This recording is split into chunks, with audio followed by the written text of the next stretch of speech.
અંકલેશ્વર શહેરની આગવી ઓળખ રૂપે સ્વર્ણિમ લેક વ્યૂ પાર્ક ઊભો કરવામાં આવ્યો છે, જે નગરજનો માટે રોજ સાંજે અને વહેલી પરોઢે વિશેષ ભીડભાડ જોવા મળે છે.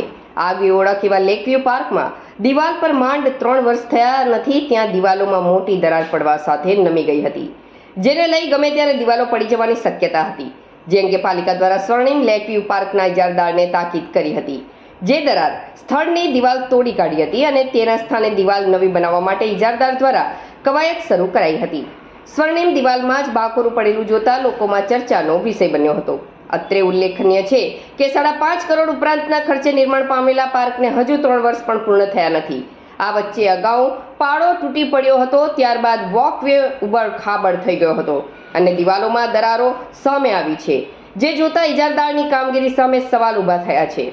કરોડો રૂપિયાના ખર્ચે બનેલા લેક વ્યૂ પાર્ક માત્ર 2 થી 2.5 વર્ષના ટૂંકા ગાળા વારંવાર પડી રહેલા ખાંગા કામની ખામી સાથે ભ્રષ્ટાચારની શંકા ઉપજાવી રહી છે.